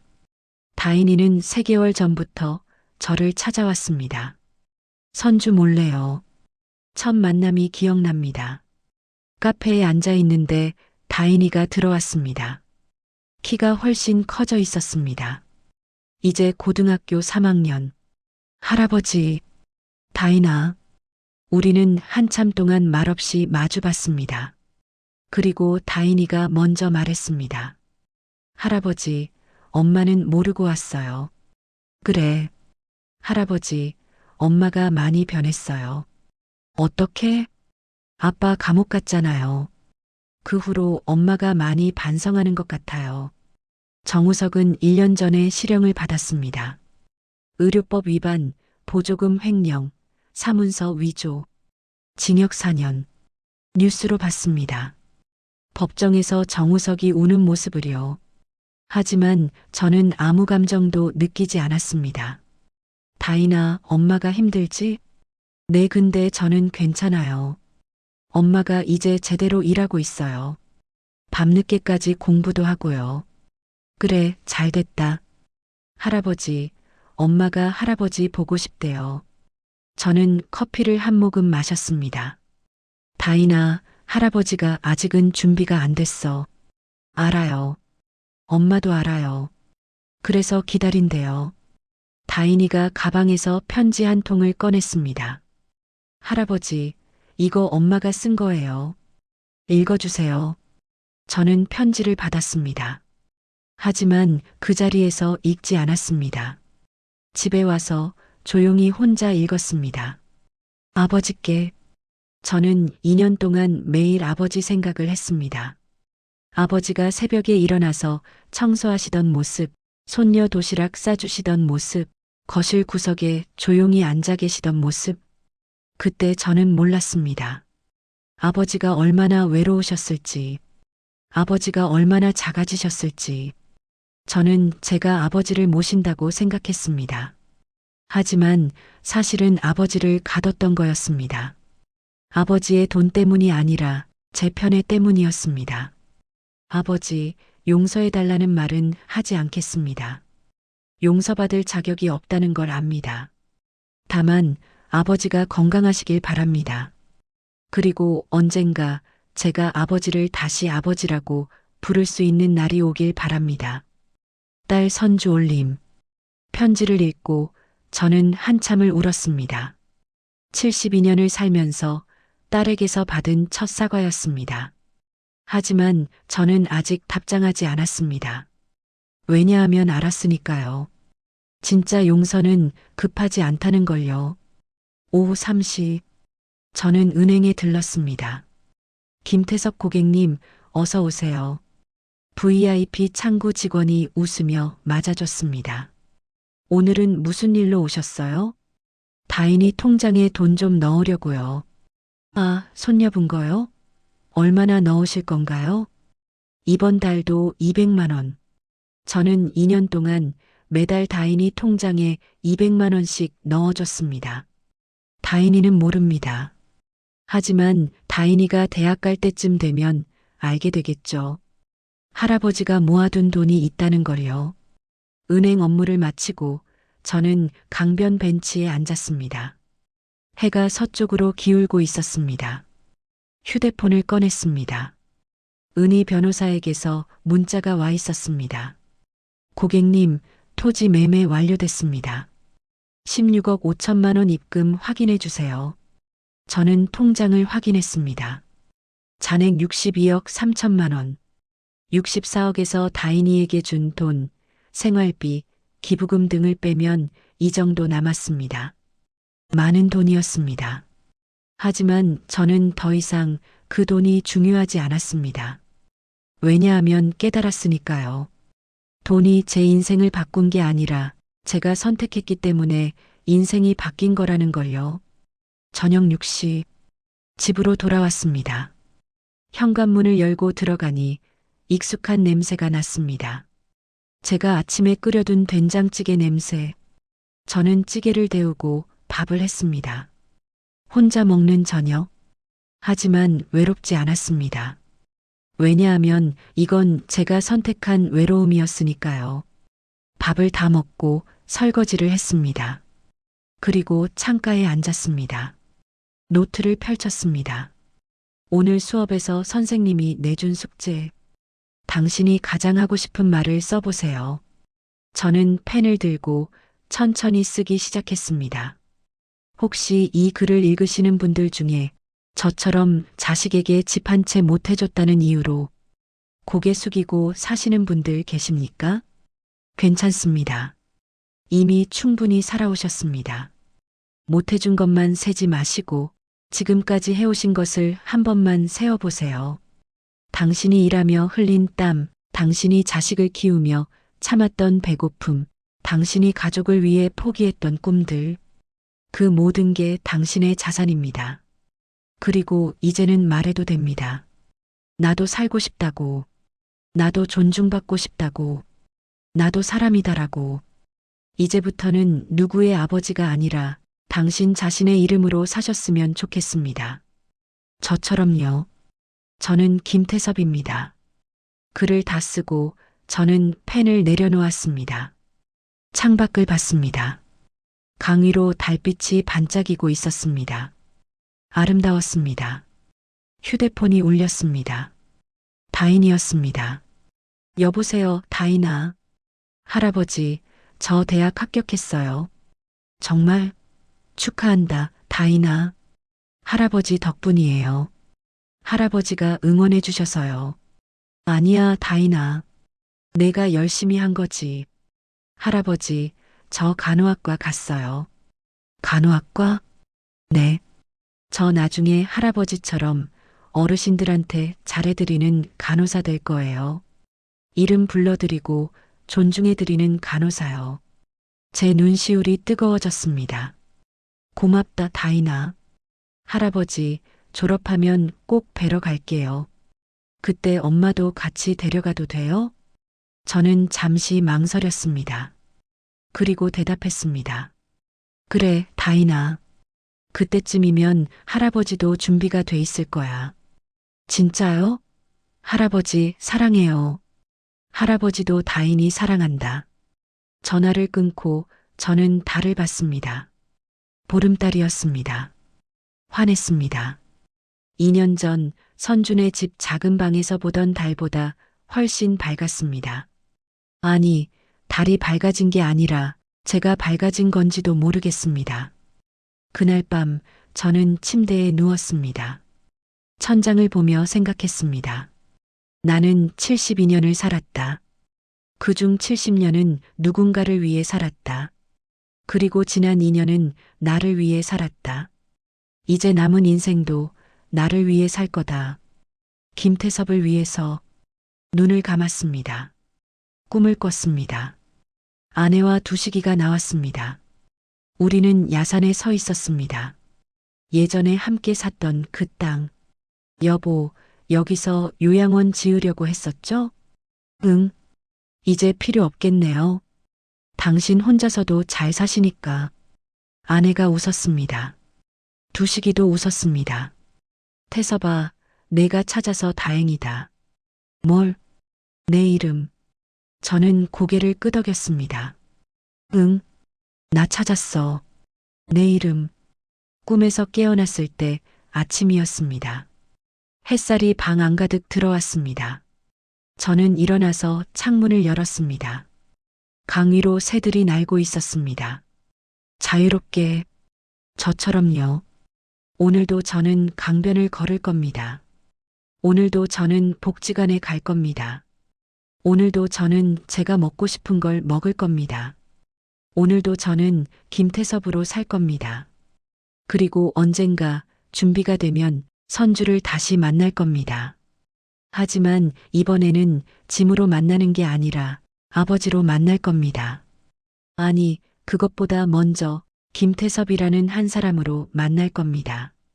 평생 제 이름을 찾지 못하고 사시는 분들이 계십니다. 누군가의 아버지로, 누군가의 어머니로, 누군가의 짐으로. 하지만 늦었다고 생각하지 마세요. 저는 72살에 찾았습니다. 제 이름을요. 당신도 찾을 수 있습니다. 당신의 이름을요. 그리고 그 이름으로 당신의 인생을 사세요. 저는 이제 김태섭으로 삽니다. 당신은요? 당신의 이름은 무엇입니까?